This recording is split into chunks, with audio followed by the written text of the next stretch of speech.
What's going on, YouTube?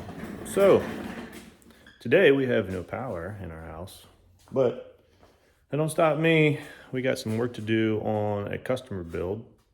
So I know starting a channel midwinter about racing is probably not the best time to start a channel about racing, but I do a lot of stuff through the winter. I build customer cars, motors. Right now I got a car from Virginia that a customer bought and we had a lot of issues with it. Come to find out the motor was blowing up, and he hit me up and said, "Hey man, would you take care of it for me?" And I said, "Sure." So I went down, I picked up the car, and I've had it for a couple months now. Getting parts is kind of rough. Ever since COVID, supply chains kind of suck, so it took a while to get some parts in. But I disassembled it, took the motor out,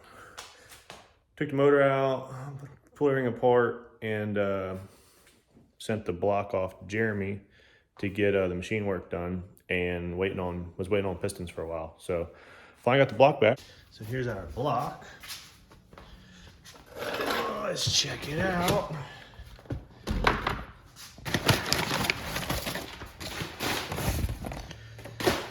All right, so here's our Jeremy Allen. This was obviously already sleeved. It was a built motor, but it was blown up. So I sent it off to Jeremy, and he got a fresh hone done, and we had to go to 88 millimeter piston.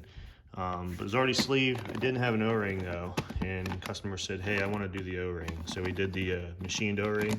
Jeremy put in there, flattened her up for me, and she's good to go. And then piston-wise, go nothing but the best around here. So these are actually really similar pistons to what's in my car. So when I talked to the customer, he says, "Well, I want the best of the best, I want the good stuff." So I said, "Well, let's throw some toms in it." So we ended up getting some custom full skirt outlaw pistons. So these are full skirted, and these have the really thick pins. You're not going to bend those guys.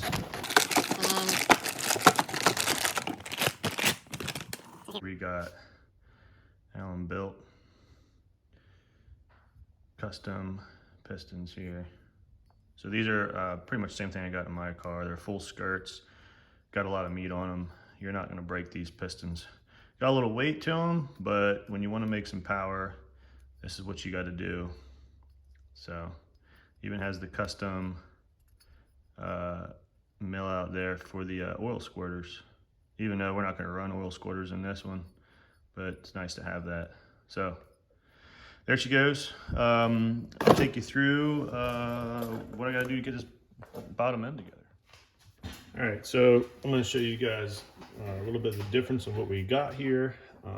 Start off with the piston pin.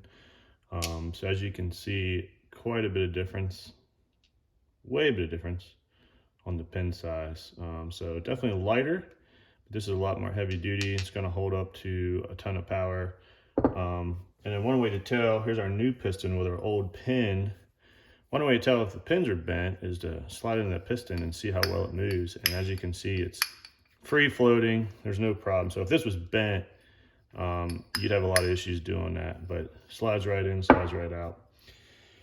Let's start with our piston designs. These are pretty much like your flat top CP piston. The Allen Troms have a little bit of a dish in them, a little bit of a higher top ring, as you can see, a little bit thicker. Hold up with a lot more boost, a lot more power. A little more skirt, not a ton. Actually, this might actually have a little more skirt just because these have a bigger top ringland. And then of course, as you can see at the bottom, full skirt in the bottom. These are cut down, and a lot more material on the inside. So much heavier piston when it comes to power holding and not having any issues.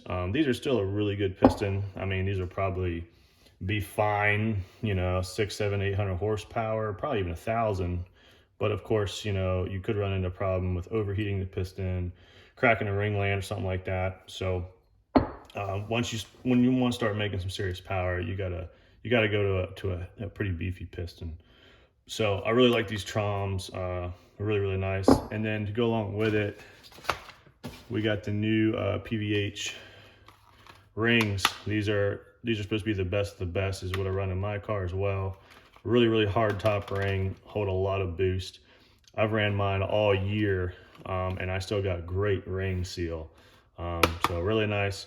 I'm gonna go a little bit tighter motor on this than mine when it comes to clearances and ring gap, just because this motor won't make as much power as I'm making. So I just want it to be a really good street motor, have really good solid seal and a long bearing life. But we're still gonna build it so I can make 1,000 horsepower, no problem if you wanted to, and won't have any issues. So while I'm here, let me show you guys what happened to our ugly piston. So check this guy out. Let me wipe some of the grease off. So this is what happens when stuff goes really bad.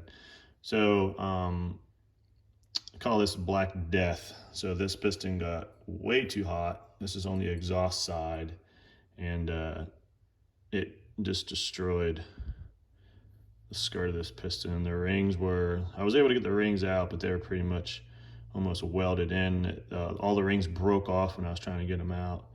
But yeah, not good. Most of the other pistons looked okay. So I don't know if this was due to a lean condition in that cylinder, if it blew the head gasket was definitely blown. Water could have got in, heated this up even worse. Oil disbursement got really hot, didn't have any lubrication, and just destroyed the piston, destroyed the cylinder wall. So that's a bad sign. This cylinder had like 60 on a compression tester, had like 60 pounds. It should have 200 or so. So it was not sealing anymore. Idled like crap, ran like crap, smoked. So this is bad. You don't want to see this. Remember, guys, just because you have a built motor with good parts doesn't mean it's indestructible. I mean, parts fail. This is a forged piston, but you still can't rub it against metal. It's still going to fail. So just because it's built doesn't mean it's bulletproof. So that's an example of a very bad piston.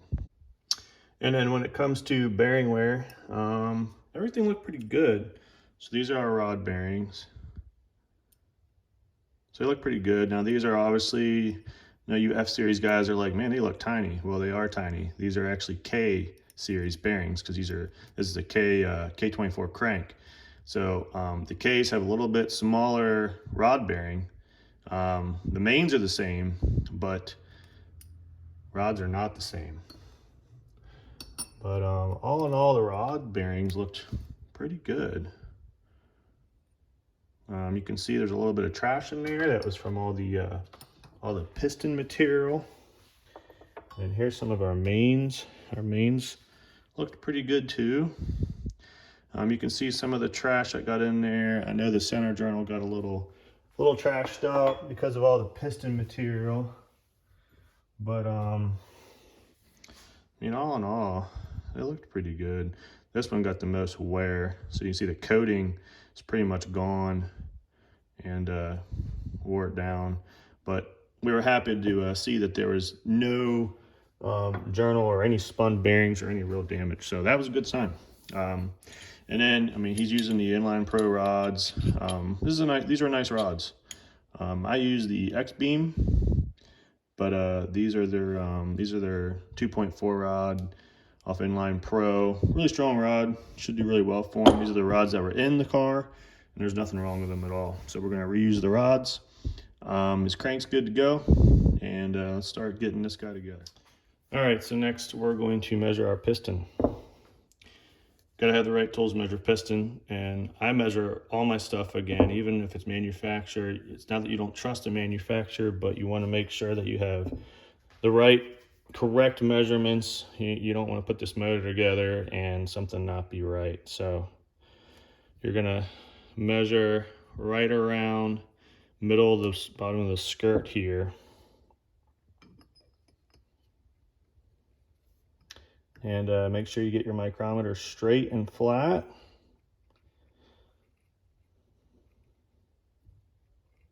It does help to put this in a vise sometimes, so it's not moving around, but I'm trying to get it on here. So you get your measurement, you're gonna bounce that off the piston spec, okay?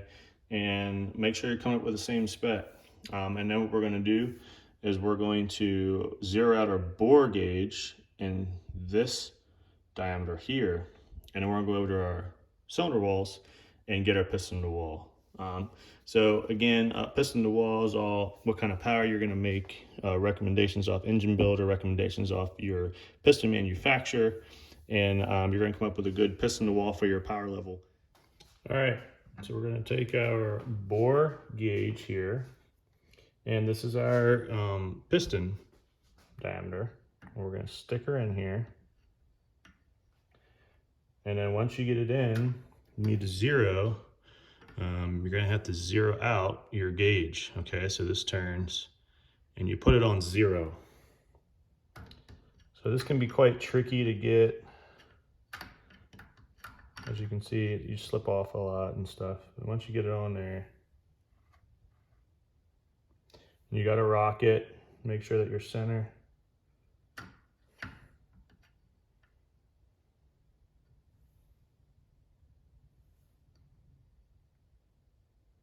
All right, and we got her at 0.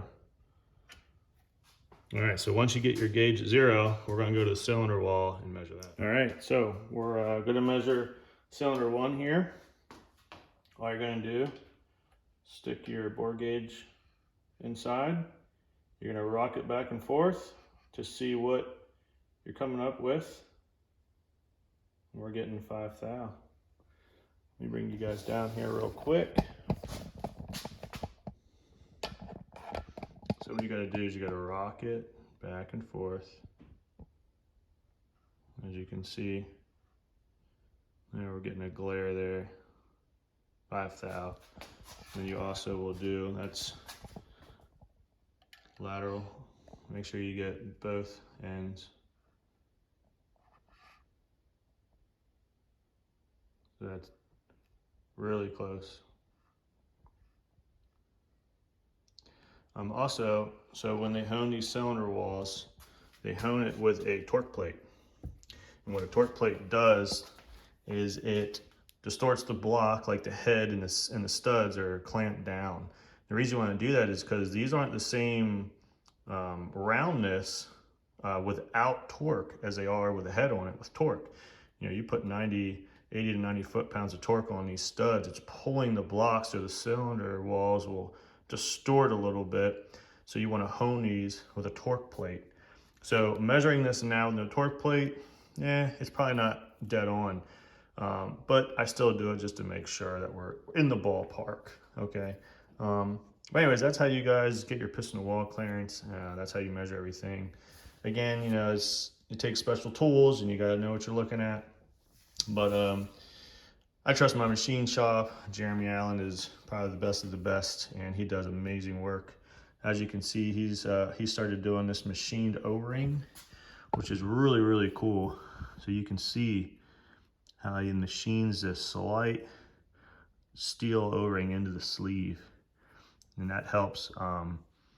It helps a lot with head gasket sealing. So really, really cool. Really, really nice hone. Beautiful. So big shout out to Jeremy, does great work. Also builds motors. I learned a lot from Jeremy. The guy is slammed with work. So if you guys want a motor and you want Jeremy to do it, I suggest hitting him up now because he is slammed. But again, I get all my machine work from Jeremy, and all I do is the assembly business on my end. But that's pretty much it, guys. So what we're gonna do next, we're going to do ring gaps next. Ring gap is a whole nother measuring ballpark to figure everything out. As you can see, guys, I still don't have power. We're just hanging out in the dark, but I got headlamps and I got battery powered lights, so it's all good.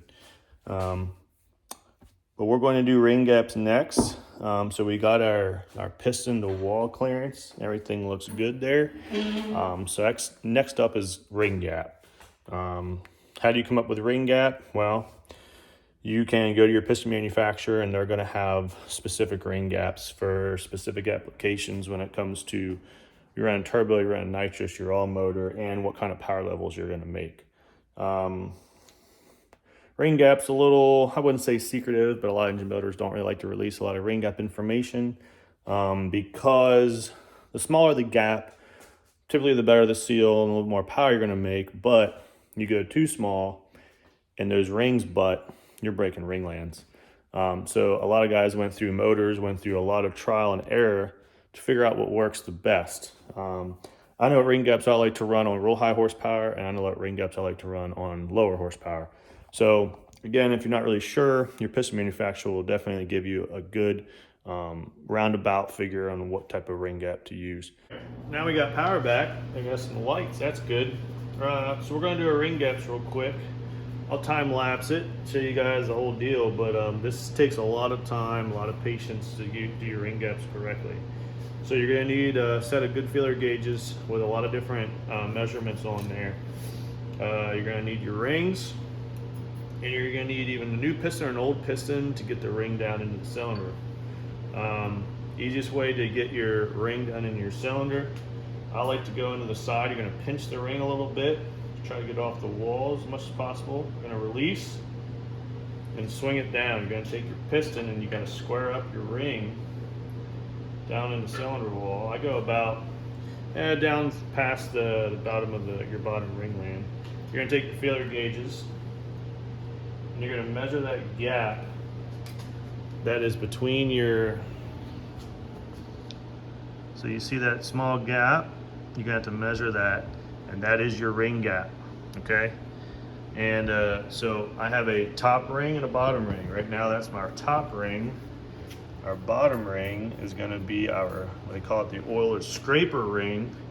And it has a slight little groove on it, and that's to scrape away the oil before the cylinder lights, so you don't have a bunch of oil burning. So this is your scraper ring, and typically your top ring is gonna have a gap, and then your bottom ring will have maybe 2 thousandths over that gap.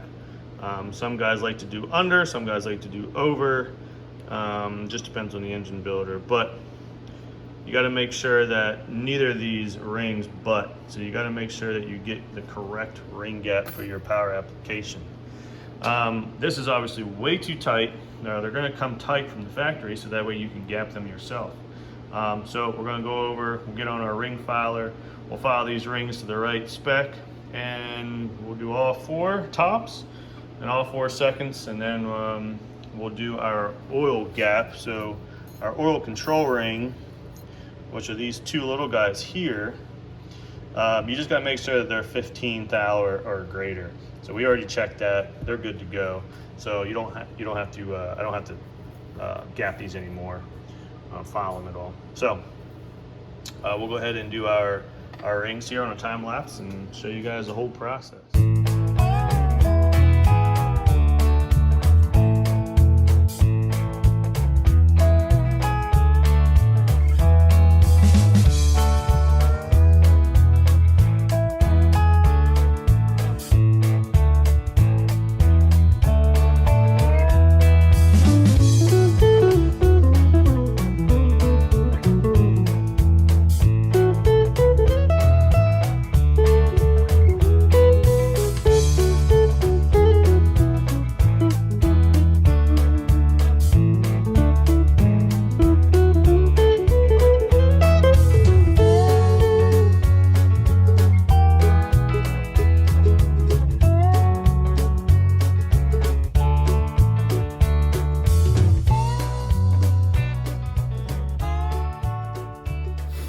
All right, ring gaps are done. It goes pretty decent, pretty quick. Once you learn how much your filer takes off, you can kind of count the rotations, get an idea on how much material it's taking off the ring. But it went good. We got our gaps, and next is going to be going through your bearing clearances. So bearing clearances is very, very important. You get them too tight, you're going to spin them. You get them too loose, it's going to be really noisy and you could do some damage. So you got to decide on what type of gap you want based upon your power goal, what type of oil you're going to run, what type of bearing you're going to run, and really what you're going to do with the car. It's going to be a straight drag car, and it's just going to see a ton of power, and that's all it's ever going to see. You want pretty good sized gaps because you want a good cushion there for everything, so you're not worried about metal on metal contact, and you're going to have to run a pretty thick oil. I run Brad Penn 2050 through mine. I have pretty good size ring gaps and pretty good size bearing gaps. With this car, it's going to be more of a street strip, so we'll go probably with a standard race bearing size, and not quite as heavy as what I do on my car, but it's still going to be, you know, good enough gap and good enough clearance, so he'll be able to run pretty good horsepower with it. What we also have to do is I got to run the crank over to my local machine shop and do a slight polish on the journal. So I like to do the polish just because it gives me peace of mind. Even though, you know, the journals don't look too bad. We do have one that's got some slight scarring. That's probably from all that piston material, but it's not too bad. Like you can't really catch it with your fingernail. So a slight polish job will polish everything right up, and we'll just make for the oil to really glide and the bearings to, you know, just less friction between the two. So you just want to make sure your journals are nice. So we're going to send this on over to our local shop to get a quick polish, and once we get it back, I'll show you what it looks like. It's going to be a nice mirror polish. And then next we'll be getting our clearances.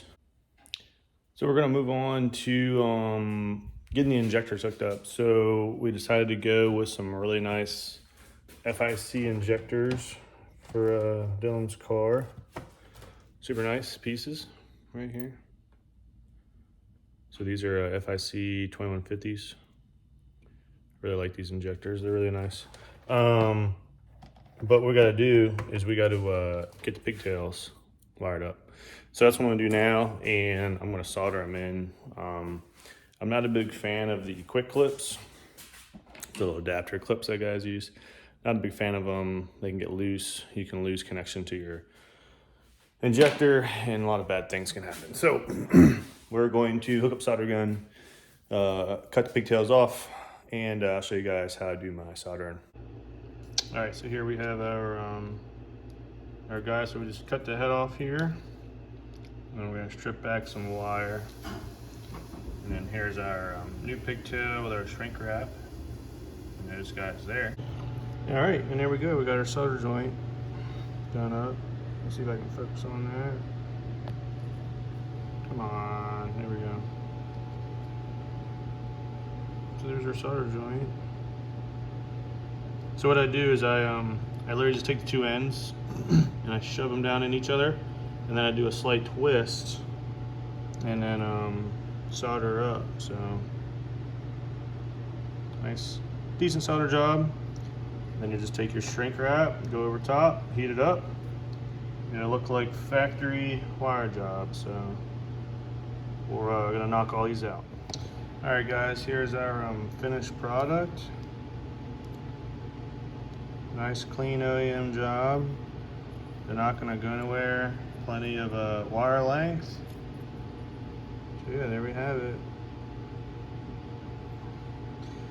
3 more to go.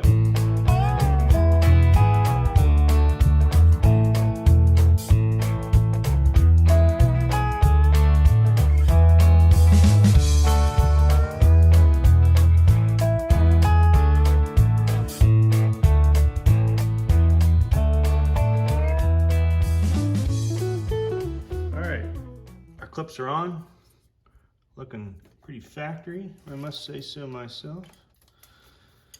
There we go, over here. So here's all of our new clips, all soldered in, ready to go. So next is going to be, we got to replace the coolant sensor that broke off on the car, and we got to solder in a new clip. He had one of his fans not working, so pretty sure it's our coolant sensor switch. So we're going to replace that, and then I'm going to go over some of the wiring in here. It's a little bit of a rat's nest. I just want to make sure everything looks good, all the wires are good and stuff, and then we'll get back to the short block here as soon as the crank gets back. Stick around for part 2 where we start to assemble the short block.